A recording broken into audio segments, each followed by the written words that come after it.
usadas pelos seus autores. Então, por exemplo, no meu texto, que eu também escrevi um texto para esse livro, no meu texto eu mantive o português do Brasil, né? Para outra autora, por exemplo, a Sônia, que é de Portugal, Sônia Ferreira, nós mantivemos o registro de Portugal, né? Mas, por exemplo, para o Isidro, e aí, se ele puder entrar depois, ele vai falar mais para vocês sobre isso, nós mantivemos o registro como é feito em Moçambique, que não segue as regras do novo acordo ortográfico. E nós não quisemos uniformizar, porque, às vezes, nessa tentativa de dizer que a língua é uma só, a gente acaba meio que atropelando algumas especificidades. E eu acho que esse é o nosso maior dilema. Nós conseguirmos validar as imensas variedades que existem, mas, ao mesmo tempo, sem atropelar aquilo que é individual, aquilo que é de Moçambique, aquilo que é da Guiné-Bissau, aquilo que é do Timor-Leste, né, de Macau, na China, enfim. Então, a gente precisa ter a visão do todo, mas sem perder também essas especificidades que fazem, né, com que a língua portuguesa seja exatamente essa beleza que nós conseguimos ver. E, bom, daqui a pouco eu vou passar aqui a palavra para o Júlio, eu vou só logo contar aqui a história, senão eu posso esquecer, não é? Mas aí a gente fica aqui, na verdade, trocando o turno, né? Eu falo, o Júlio fala, a Carla fala, inclusive nós queremos escutar também depois vocês. Se vocês quiserem perguntar alguma coisa sobre a nossa trajetória, trabalhos, enfim, a gente está aqui exatamente para conversar, não é? É isso mesmo. Bom, então a história é a seguinte: eu cheguei, quando eu morei em Portugal, né, um tempo, agora estou no Brasil, e quando eu cheguei a Portugal, foi muito interessante porque, primeiro, não é, as pessoas tinham uma mania enorme de deduzir como é Portugal, ou como é Brasil, ou como é Guiné, porque ainda nós temos um ensino muito baseado em estereótipos, não é? Então, assim, português é assim, Portugal é assim, brasileiro é assim, Brasil é assim. E, na verdade, a gente sabe que não é fácil uniformizar, não é? E aí, então, eu cheguei, me diziam no Brasil, antes de eu ir para Portugal, me diziam no Brasil que eu tinha que aprender algumas palavras, porque eram palavras do cotidiano e que eu iria usar em Portugal e teria que falar corretamente para ser entendida, né? E eu gosto muito de café, é uma coisa da cultura brasileira, não é? Nós adoramos café. Para quem não sabe, café é a primeira coisa que se oferece quando chega uma visita no Brasil, normalmente. Então, tem um cafezinho, né? Olha, quer um cafezinho? E, inclusive, assim, clínicas, bancos, sempre tem uma garrafa de café com café, porque nós somos, né, de carteirinha, fãs de carteirinha de café. E aí, então, eu me interessei logo em saber como é que eu ia pedir café em Portugal. E aí me disseram que café em Portugal se chama bica. Eu tinha que dizer bica, porque senão eles não iam saber o que eu ia querer. E aí eu cheguei em Braga, né, onde eu no primeiro dia da aula de mestrado, né, onde eu conheci o Júlio e outros colegas, a Irene Lopes, que está aqui com a gente também, eu conheci na Universidade do Minho, em Braga, né, foi um momento muito, muito rico da nossa vida. Bom, e aí, então, eu fui pedir a tal da bica, né, cheguei lá no bar, que aqui no Brasil chamamos de cantina, mas cheguei lá ao bar, e aí pedi a bica, né? E aquela coisa tímida, né? Porque você vai falar uma palavra nova, você nem sabe direito se é aquilo mesmo, né? E aí eu falei meio baixinho, por favor, a senhora poderia me dar uma bica? Aí a moça do bar, do caixa do bar, olhou assim para mim, por favor, você poderia me dar uma bica? Aí a moça olhou assim, você tá querendo um café? É exatamente isso mesmo, me dê um café, por favor. E aí, meu Deus, eu me esforçando tanto em decorar que tinha que dizer bica, quando na verdade, né, não precisava. E aí, logo a seguir, foi o segundo dilema, porque ela me veio com café, e aí eu recebi o café, dando graças a Deus, porque poderia dizer café mesmo. E aí recebi o café. Quando eu recebi a xícara de café, gente, não tinha metade da xícara de café. No Brasil, a gente enche a xícara, tá? Se duvidar, transborda, entendeu? Aí eu disse, moça, eu pedi um café inteiro, não foi meio café. Ela disse, ah, você quer um café com a xícara cheia? Eu disse, xícara cheia. No Brasil a gente toma assim. E aí eu fiz amizade, obviamente, com a moça do bar, não é? Para que das próximas vezes ela pudesse encher a minha xícara de café. O Júlio prefere leite, mas daqui a pouco o Júlio fala sobre isso, né, Júlio? Mas foram momentos muito interessantes de contato, de experiências, essas nossas, na cantina. E outra coisa também interessante foi quando eu cheguei a Portugal, logo quando eu cheguei mesmo, eu queria almoçar, né? Já tinha passado do horário do almoço, mas eu queria almoçar, mas eu não queria muita coisa, porque como já havia passado do horário, eu não estava com muito apetite. Então, não posso ficar direto até o jantar, mas eu também não estou com muita fome mais, porque o horário já está impróprio, né? Já passou do horário. E aí eu fiquei pensando, meu Deus, o que é que eu vou comer? Porque eu também não queria comer qualquer coisa. Eu queria comer uma coisa almoço mesmo, né? Mas não queria ser um bolo, né? Que aqui no Brasil nós chamamos salgado. Não queria um bolo com refrigerante, não, eu queria realmente uma comida melhor. E aí foi quando eu vi assim um cartaz dizendo pequeno almoço. Eu disse, pronto, é tudo que eu queria. Um almoço em pequena quantidade e salgado, não é? Porque vai ser arroz, frango, tudo que eu queria. Pronto, moça, eu quero. Aí cheguei e pedi, moça, eu quero esse pequeno almoço, morta de feliz, porque ia comer arroz, feijão, no meu pensamento, né? Arroz, feijão, talvez batata, talvez peixe, em pequena quantidade e salgado. Era tudo que eu queria. Eu não gosto muito de coisas doces.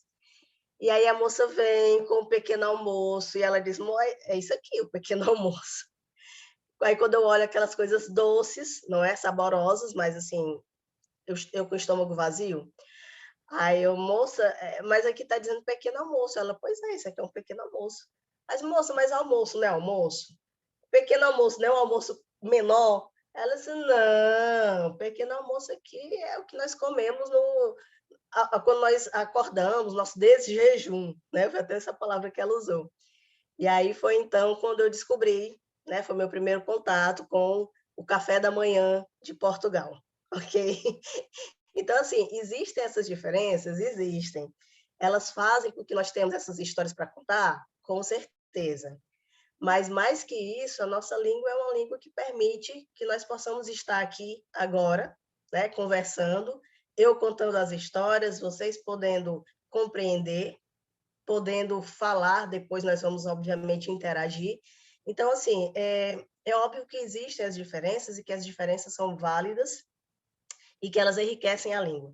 Mas, de modo geral, o que nós temos é uma língua que nos une e que permite a nossa comunicação, quer no Brasil, quer em Portugal, quer na Guiné-Bissau, em Macau ou em qualquer outro lugar, luso-falante ou não, que tenha alguém que fale, que compreenda, que possa interagir em língua portuguesa. Né? Então, eu acho que, na verdade, às vezes a gente se foca muito na diferença e esquece de valorizar essas semelhanças, não é? Às vezes é tão assim comum, nós temos muitas coisas em comum, na verdade. Então a gente acaba às vezes olhando para o que é diferente, não é? Às vezes se nós andássemos, por exemplo, em um lugar em que se fala inglês, quando nós encontramos uma palavra em inglês parecida com a nossa do português, isso chama atenção, porque o mais normal, o mais comum é não parecer inglês e português. Mas o português do Brasil, o português de Portugal, o português da Guiné-Bissau, tem tanta coisa em comum que quando a gente encontra alguma coisa diferente, aí aquilo salta aos olhos, não é? Então, é isso que acontece. Parece que a evidência, às vezes, é dada muito sobre a diferença, e eu acho que, às vezes, a gente esquece de valorizar aquilo que é comum e que permite a nossa comunicação, né? Mas, assim, a ideia, como eu disse, quando nós fizemos esse livro, foi exatamente juntar essas diversas variedades que nós temos e permitir que essas diversas variedades falem por si só. Eu não quero falar pela Guiné-Bissau. Eu convidei o Júlio, que é da Guiné-Bissau, para fazer o texto dele, o trabalho dele, e no livro mostrar como é o português na Guiné-Bissau. Né? Eu não quero estudar sobre como é o português em Moçambique, e falar eu mesma. Não, eu chamei o Isidro e outros professores, de Moçambique vieram 4 professores, a professora Josefina, a professora Paula, a professora Egra e o professor Isidro. Então, chamei os moçambicanos para que eles falem de como é o português em Moçambique. E assim eu fiz com as outras nacionalidades que estão no nosso livro, né? Porque eu acho que não é preciso só falar sobre as variedades. Eu acho que é preciso dar voz para as pessoas que representam essa variedade. E é isso, inclusive, que eu vou fazer agora, dando a voz e dando a vez aí para o professor Júlio Cigar, para ele falar um pouco sobre como é o português em Moçambique. Desculpe, na Guiné-Bissau, Moçambique vai ser o professor Isidro, que eu tive a impressão de que o Isidro entrou. Ele conseguiu entrar e caiu novamente, né? Ele está tentando ainda. Mas, enfim, vamos para a Guiné-Bissau por enquanto. Júlio, primeiro eu queria dar oi para o Júlio. Faz tempo que nós não nos vemos pessoalmente, não é, Júlio? Olá do Brasil para você. Bem, a paz, eu diria, a paz. Por que não? Porque que eu estou a usar este termo de cumprimentos, a paz? Porque isto é cultural a Guiné-Bissau. Não necessariamente tenho que dizer olá ou oi, mas prefiro dizer a paz. Ou seja, estão aí do outro lado fórmulas de cumprimentos da Guiné-Bissau e que vão significar aquela mesma coisa de olá, oi, bom dia, boa tarde, por aí. Começo por agradecer o convite da Carla a partir de Carmen e agradeço eternamente a Carmen por me ter convidado para participar desse livro, dessa obra, que eu acho que é uma das obras mais pluricêntricas da língua portuguesa. Neste ano 2021, por enquanto, porque é uma obra que consegue congregar países como Cabo Verde, ou Brasil, Cabo Verde, próprio Moçambique, Guiné-Bissau, Portugal, China. E toda essa diversidade de públicos que sabemos que tem um português com estatutos diferentes. Se formos ver Portugal e Brasil com estatuto de língua materna, resto dos países, Cabo Verde, Moçambique, Guiné-Bissau, com estatuto de língua segunda, e China, que faz presenciar, está presente na obra, com estatuto de língua estrangeira. Portanto, esses 3 estatutos que o português vai tendo nesses espaços, óbvio que vão determinar bastante as metodologias de ensino para com a língua, e não necessariamente terá que ser o mesmo. Começo por aqui e para dizer que essa realidade de determinação do estatuto que o português tem nesses países, às vezes, aliás, isto o que vai de facto determinar também a metodologia do ensino, não tem muito sido o caso verificável do ponto de vista prático, pedagógico, nas salas de aulas da Guiné-Bissau. O que temos tido, a metodologia que temos tido usado e próprio as escolas de formação dos professores na Guiné têm preparado professores para ensino do português como língua materna. Até porque própria toda a política de Portugal em relação à sua cooperação no setor de ensino tem promovido mais esse aspecto, essa componente de ensino do português como língua materna, o ensino de cultura e de literatura de Portugal. E é o mesmo que o Brasil, na sua cooperação com a Guiné-Bissau, também está a fazer a partir do seu centro cultural, Brasil-Guiné-Bissau. Bom, há essa preocupação, até certo ponto compreende-se essa preocupação desses 2 países gigantes que detêm maior falantes de português, Brasil e Portugal, né? Nas suas políticas de cooperação, continuam a olhar pelo português como língua de Portugal ou como língua do Brasil. Não necessariamente ver o português como uma língua de muitos povos e de muitas culturas, como a nossa Carla nos falou.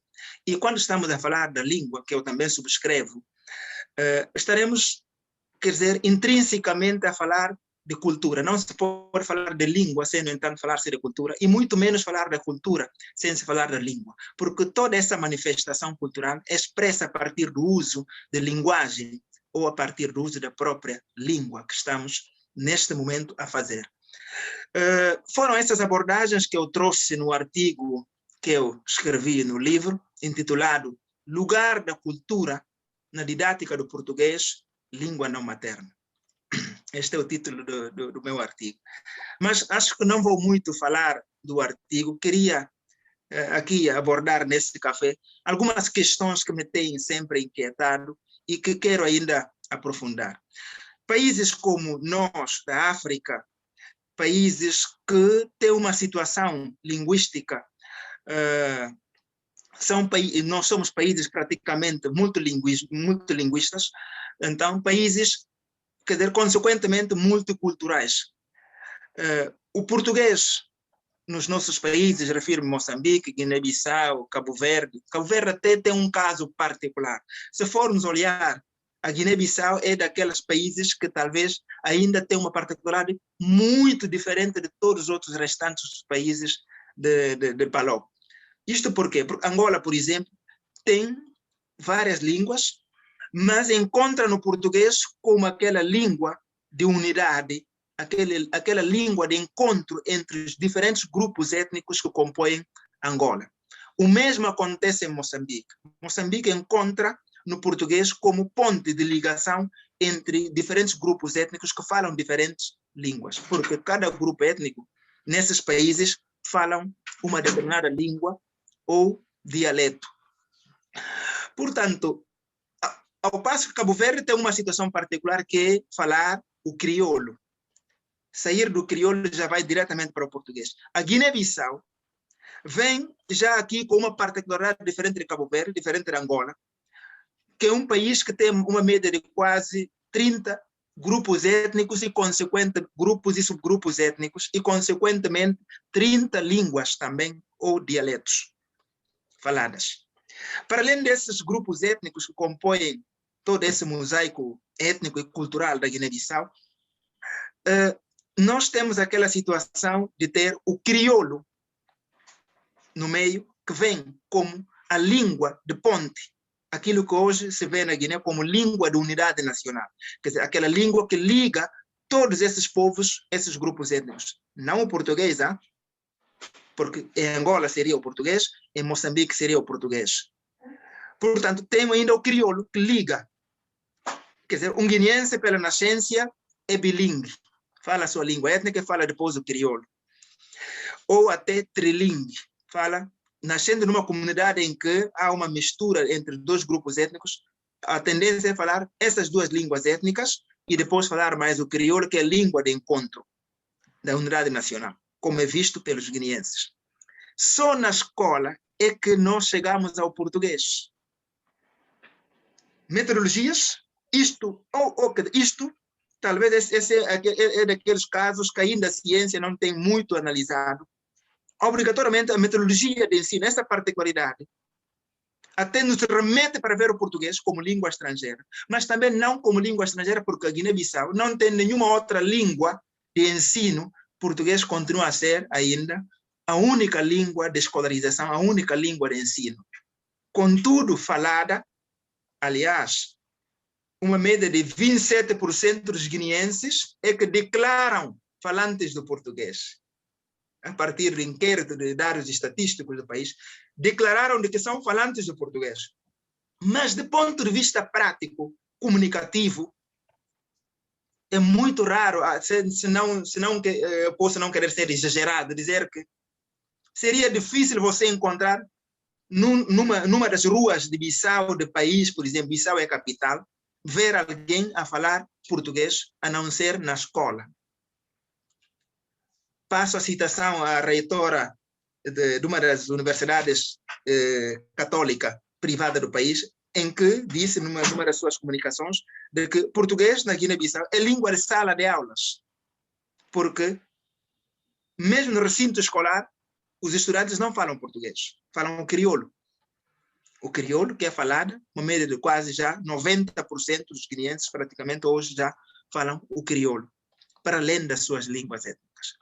Agora, aí volto ou remeto, já faço uma corrida rápida para ver Instituto Internacional da Língua Portuguesa, que é ILP, que é uma instituição criada justamente para apoiar os países que possam trabalhar na divulgação e consolidação. Principalmente, eu acho que a essência da criação do ILP pensou-se muito, não só na questão da uniformização do crioulo, mas justamente na forma de consolidação do português nos países de PALOP.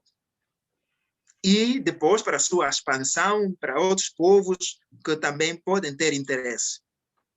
Bom, se isto é que de facto é a essência da sua criação, talvez o ILP esteja a fugir dessa sua responsabilidade quando relega esse papel a cada país de trabalhar para poder consolidar o português, porque ILP não faz isto diretamente.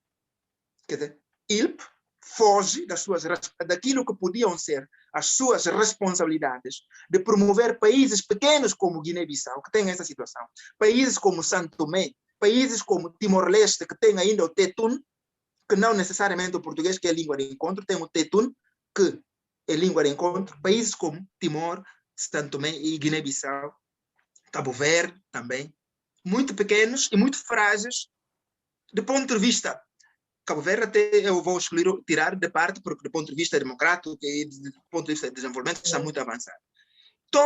Quando se ouve falar de situações de instabilidade, situações políticas não estáveis nesses países, nós podemos imaginar que isto, aliás, como é sabido, que é a política é que determina as nossas vidas. Portanto, se a política não anda bem, como não tem andado já há 3 décadas na Guiné-Bissau, não tem andado bem, é porque todo o setor do processo de ensino, tudo aquilo que poderá passar, toda a iniciativa, atividade para a promoção e divulgação da língua portuguesa na Guiné-Bissau está parada. E outra coisa que se vê é que próprio aquilo que é política de cooperação de Portugal em relação à Guiné-Bissau nessa matéria de ensino não tem sido uma sequência. Porque são ONGs que vão à Guiné trabalhar, quando terminam as missões, voltam, vai a uma outra ONG, que às vezes nem necessariamente segue as políticas começadas, porque não é uma sequência de políticas, de aplicação das políticas a nível de promoção de ensino. O país, ainda preocupado com outras línguas que o povo fala, que nem ainda consegue estruturar a maior língua, que é o crioulo, que é falada pelo 90% da população, nem consegue ainda levar essa língua para a sala de aulas, torná-la como uma língua de ensino, que é um direito que cada cidadão tem para aprender na sua língua materna, quanto mais o português ainda que já se vê lá como terceira. Quer dizer, já a criança já falava, já aprende 2 línguas, e para depois chegar ao português, que é a terceira língua, praticamente terceira língua, ou até 4ª língua do guineense. Então, são essas situações, são essas dificuldades que nós, que temos o português, não estamos necessariamente a dizer que não, esses países têm uma obrigação, porque português é um patrimônio da Guiné-Bissau. É uma das línguas nacionais da Guiné-Bissau. E nós olhamos para ela, não como língua de Portugal, mas quando se cria espaços de concertação, de cooperação, CPLP, ILP e tudo mais, esses espaços justamente são criados para dar força àquelas pessoas mais fracas, para que em conjunto todos nós possamos caminhar juntos. Mas se colocarmos, eu gostaria só de trazer mais uma outra reflexão. Nós que somos professores de português, será que nas nossas aulas, quando ensinamos português para estrangeiros, nós fazemos transparecer essa diversidade cultural que essa nossa língua, essa nossa linda língua tem, a não ser preocupamos mais em promover, se é um brasileiro, em promover a literatura e cultura brasileira, ou se é um português, promover a literatura e cultura portuguesa. De que trazer toda essa diversidade de Timor, da África. E uma outra coisa, como se isso não bastasse, por exemplo, aqui em Portugal.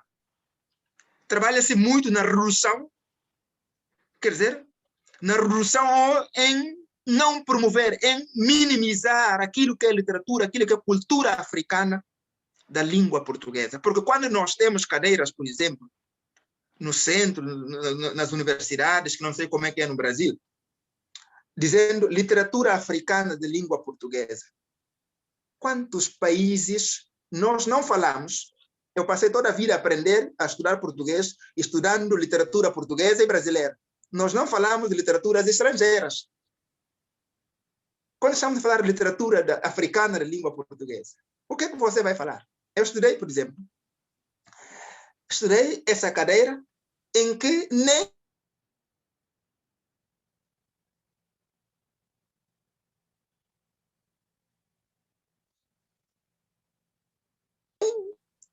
eu questionei, perguntei. Fui muito crítico aqui de São Tomé, que são também países africanos. Parece Angola, Cabo Verde, Moçambique. Não! Nós precisamos já começar a olhar nas nossas literatura de Angola, de Moçambique, porque literatura africana, língua, não é um país, não é uma única literatura. A literatura angolana, a cultura angolana, é totalmente diferente da cultura moçambicana. Acho que Isidro poderá confirmar isso. Da Guiné, pelo menos, é muito diferente. Eu vivo aqui, na residência universitária, com muitos amigos angolanos, interrelaçamos. Ao falar, eu consigo saber que esse aqui é um moçambicano, esse aqui é um angolano que está a falar, esse aqui é um santomense. Não tenho dificuldade em poder dizer isto. Não sei se eles conseguem reparar que é um guineense que está a falar, mas gosto e falo assim, sinto. E gosto que me possa ser identificado como um guineense a falar quando eu falo. Portanto, já é hora de vermos o português como uma língua pluricêntrica, uma língua que ultrapassa Portugal, uma língua que ultrapassa Brasil. Contudo, tem a maior falante, 210 milhões de falantes. Mas estudos apontam que daqui a metade do século, a África deterá o maior número de falantes de português. Vamos ver se isto vai se confirmar. Agora, e se isso se confirmar, até porque isto está a caminho, vê-se uma preocupação, quer dizer, uma ação ávida de Portugal em querer consolidar ou construir uma variante de Portugal para a África. Nós não podemos controlar, nós não podemos segurar essa língua para ter só duas variantes, que é de Brasil e de Portugal. Não, isso não vai acontecer. Não, e mesmo querendo, não podemos travar isto. Haverá sim variantes. Mas o que importa aqui é que com todas essas variantes, eu estou a comunicar aqui, espero que todos vocês que estão a conseguir perfeitamente entender, a compreender aquilo que eu estou a comunicar. Isto que é importante. A partir de tudo aquilo que poderá ser diversidades culturais e isto, aquilo, mas que consigamos nos entender nessa nossa língua. Mas, quando ensinemos o português, que façamos transparecer nas nossas aulas cultura do Brasil, de Portugal, de Angola, de Moçambique, de São Tomé, de Timor-Leste e de todos esses países que, de facto, falam português. Sem, no entanto, levar também em conta a cultura do próprio aprendente da língua, que é fundamental, que não se pode deixar de lado. Portanto, fico ainda por enquanto aqui, deixando o Isidro a falar também. Muito obrigado. Ok, Júlia, obrigada. Eu acredito exatamente em tudo que o Júlio falou, confirmo tudo que ele disse. E assim, aqui no Brasil, nós temos, para quem faz letras, não é? Para ser professor de língua portuguesa, nós ainda temos poucos cursos voltados para português como língua estrangeira. Nos poucos cursos que temos, nas poucas universidades que oferecem português como língua estrangeira especificamente, ainda pouco se fala, como bem disse o Júlio, nós temos, por exemplo, como ele falou, uma disciplina, né, uma cadeira de literatura africana, por exemplo. E como bem disse o Júlio, a África não é um país, não é? Então, não é uma coisa só. E quando nós conhecemos alguns, conhecemos geralmente aqueles que já são bastante conhecidos, que já fizeram um esforço enorme de muito tempo. Nós não temos uma atualização, na maioria das vezes, não é? Não temos uma atualização daquilo que realmente, de fato, está sendo feito hoje. Claro que esses importantes precisam ser lidos também, mas não existe assim uma ampla reflexão, um amplo conhecimento sobre a diversidade da literatura, da cultura que existe em cada um dos países. Eu acho que isso é outra coisa também que nós, como pessoas, né, que conhecem o português, que falam português, nós precisamos lembrar, porque às vezes nós dizemos assim, o português do Brasil, o português de Portugal e o português da África, como se a África inteira falasse do mesmo jeito, né? Nós precisamos separar, uma coisa é o português de Moçambique, outra coisa é o português da Guiné-Bissau, o português de Cabo Verde, né? E aí, o meu artigo nesse mesmo livro, né, no Linhas, foi exatamente sobre isso, defendendo essa questão desse pluricentrismo que nós precisamos trazer para o material didático que nós elaboramos. Porque nós, como professores de português como língua estrangeira ou língua segunda, precisamos trazer para os nossos alunos essa diversidade. Não é? Na última edição do curso de elaboração de materiais didáticos, que nós também promovemos, uma vez por semestre, nós promovemos um curso de elaboração de materiais didáticos, o Júlio até participou da primeira edição de 2020, nós fizemos duas, né, porque sempre é por semestre. E foi uma das coisas, das teclas em que nós sempre batemos, que é necessário trazer para o aluno, não de forma exaustiva, porque muitas vezes ele vai fazer negócios em Portugal e ele quer aprender o português na variante europeia, porque ele vai morar lá e ele quer conviver com aquelas pessoas e quer falar português. Ok. Ou então ele quer a variante do Brasil, porque ele vai morar no Brasil e ele quer saber aquela variante. Ok, tudo bem.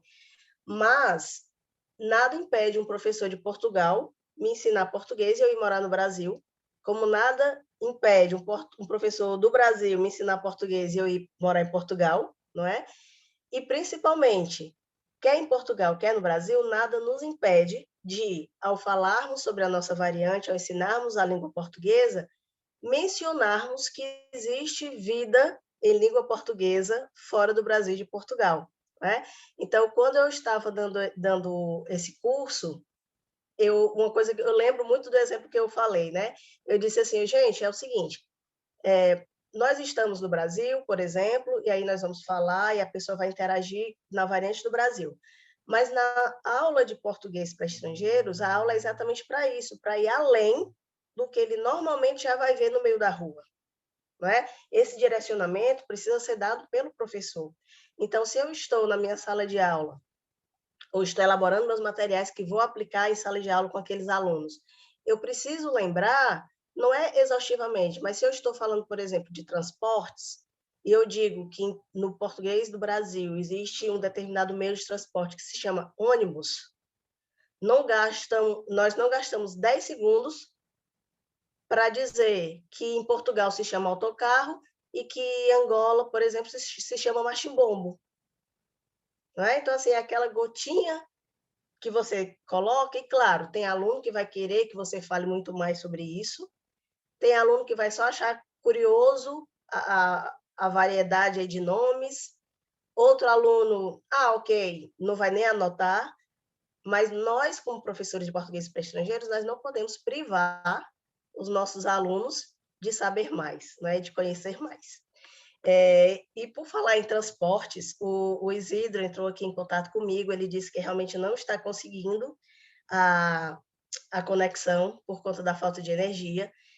E aí, então, eu vou pedir licença a vocês para mostrar um pouquinho do livro, do trecho exatamente do Isidro e das outras 3 colegas que eles fizeram em conjunto, todos são moçambicanos, e exatamente falando dessa questão de representatividade nos materiais didáticos, não é? Que é uma coisa que a gente sempre bate quando nós fazemos o nosso curso de elaboração de materiais didáticos. Eu vou compartilhar aqui com vocês. Eu posso já compartilhar, Carla? Posso sim? Pronto, então, deixa eu colocar a tela inteira, que aí eu coloco aqui. Fica mais prático e mais rápido. Bom, o material do Isidro e dos colegas de Moçambique já começa com uma pergunta muito interessante, porque pergunta assim, já andaste de chopela? Então, já começa o que é chopela, né? E da mesma forma que o Júlio começou falando a paz, para cumprimentar, a unidade que eles mencionam aqui já começa também trazendo essa curiosidade, o que é chopela, né? E aí, então, eles vão falar sobre diversos meios de transporte em Moçambique. Entre eles, eles falam da chopela, mas falam aqui também do machimbombo, que lá também é chamado assim, o que no Brasil nós chamamos de ônibus ou autocarro em Portugal. Vem aqui a famosa chopela, que inclusive está nas cores do Brasil aqui, em verde e amarelo. Aí eles mostram também chapa, que eu descobri que é o chapa, porque tudo que é chapa no Brasil nós usamos no feminino, é a chapa, né? Aí quando eu falei com eles, eu disse, e essa chapa aqui? Não, não é a chapa, é o chapa, né? Que é esse meio de transporte que aqui no Brasil nós temos também, chamamos de topique, lá eles chamam de o chapa. E assim, nós fomos, eu conversei com quase todo mundo um pouquinho sobre seu texto, esse aqui me chamou muita atenção e eu fiquei conversando com os autores exatamente sobre isso. E vejam que aqui tem o My Love também, que é outro meio de transporte usado lá, não é? E aí eu perguntei, mas por que My Love, né? E aí eles disseram que culturalmente todos têm que subir, ficar um ao lado do outro e até para a questão de equilíbrio, todos têm que se abraçar. Percebo que na imagem, né, as pessoas, alguns tentam segurar atrás, mas o normal é que as pessoas passem o braço no ombro de quem está à sua direita e à sua esquerda, e todo mundo faz isso, formando aquela grande corrente. E aí, então, nós temos o transporte do My Love, que é feito nessa parte traseira do veículo, sem cobertura, e todos vão abraçados, e por isso que eles chamam de My Love, não é?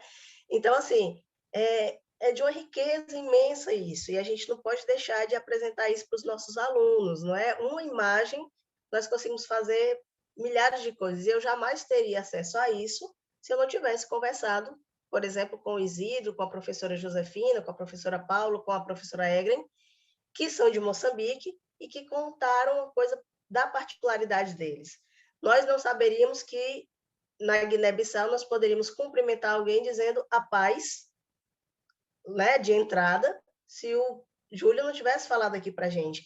Então, nós precisamos ter esses contatos e precisamos mostrar essas riquezas que existem, né? Então, quando eu trouxe para o livro gente de Moçambique, gente de Cabo Verde, da Guiné-Bissau, Brasil, Portugal, claro, da China, foi exatamente para trazer essa riqueza viva que nós temos em língua portuguesa. Bom, então aqui tem um material que eles mostram, né? Eles vão desenvolver toda a unidade didática, várias atividades, eles falam da questão do casamento, que o professor Júlio, no texto dele, também falou do casamento papel, ele menciona.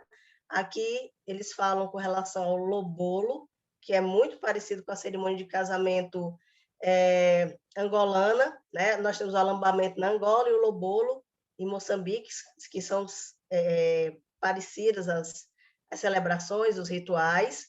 Aí eles falam um pouco dessa questão do casamento, dos presentes, né?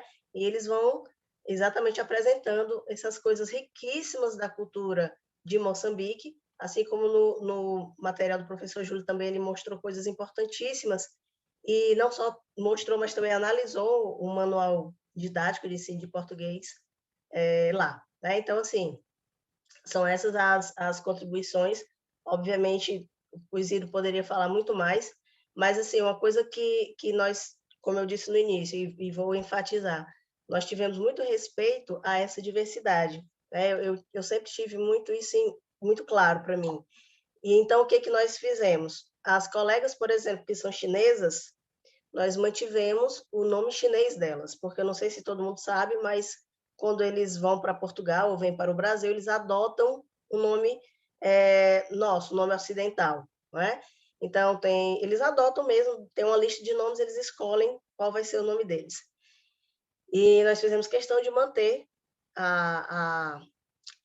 o nome deles, não só a pronúncia usando o nosso alfabeto, né? Então, não só aquelas letras que nós usamos, mas que se assemelham à pronúncia deles, como nós também colocamos a palavra, o nome, como é escrito em chinês.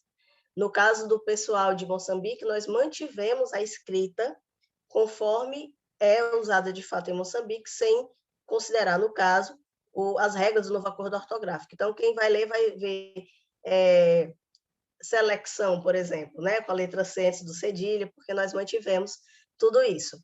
E aí, só para vocês também terem ideia, eu coloquei aqui uma foto da capa do livro, não é?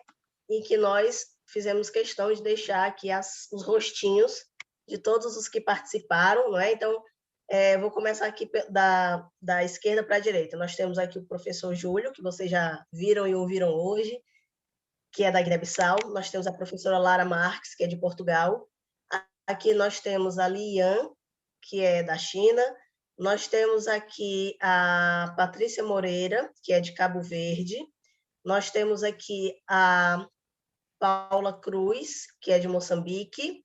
Nós temos aqui o Paulo Henriques, que é do Timor-Leste. Temos aqui a Priscila dos Santos, que é brasileira e atualmente ensina na Alemanha. Nós temos aqui a Sônia Ferreira, que também é portuguesa, como a Lara. Aqui vocês têm a mim, né, que também sou brasileira, a Andréa Hubert, que também é brasileira, e a Carolina Macedo, também brasileira. A Carolina, a Andréa e a Priscila dos Santos, elas fizeram um artigo juntas, muito interessante, sobre como usar literatura em sala de aula. Muito interessante, muito interessante. Aqui nós temos o professor Isidro, que também é de Moçambique, a professora Egren Taela, que também é de Moçambique. Aqui nós temos a Jiao Liu, que é da China, e, por fim, a professora Josefina Ferretti, que também é de Moçambique. Né? Então, nós quisemos exatamente trazer essa imensa variedade. Né? Nós tentamos, inclusive, também incluir Angola, mas, infelizmente, as pessoas que nós conhecíamos não tinham disponibilidade de tempo para participar do livro. Então, infelizmente, dessa vez nós não tivemos Angola, mas nós tivemos muitos representantes dos países africanos, não é? Então, nós tivemos uma representatividade muito válida nesse sentido, e a gente fica muito feliz porque, como eu falei, né, a nossa ideia é exatamente poder trazer as várias realidades da língua portuguesa, porque a língua portuguesa não é só falada no Brasil, não é só falada em Portugal, não é? Então, tem que trazer. E como eu disse no início também, foi muito importante ter trazido essas pessoas de cada um de seu país para falar como, de fato, é o português ali, não é? Porque, às vezes, nós ouvimos falar coisas, mas nós não sabemos da realidade, a não ser que nós realmente conheçamos alguém daquela realidade que possa nos contar. Então, ter aberto esse espaço foi algo realmente muito, muito bom, né? Eu gostei muito. O livro está praticamente pronto, nós vamos enviar para os autores em breve, e eu deixei aqui também o contato, que depois, se alguém quiser ter acesso ao material, nós temos também a nossa página, né, voltada para professor de português como língua estrangeira ou língua segunda, mas quem gostar de conhecer coisas sobre a língua portuguesa sempre tem um vídeo engraçado, curioso, então fica também aqui o convite para vocês seguirem a nossa página. Eu vi que a Carla já colocou aqui tanto o link, né, da nossa página, Alemar Língua Portuguesa, como colocou aqui alguns contatos, eu também já coloquei, então estejam à vontade para entrar em contato, tá? E, acima de tudo, vamos lembrar dessa pluralidade da língua portuguesa, que é sobre exatamente isso que o meu artigo fala, né? Exatamente sobre essa necessidade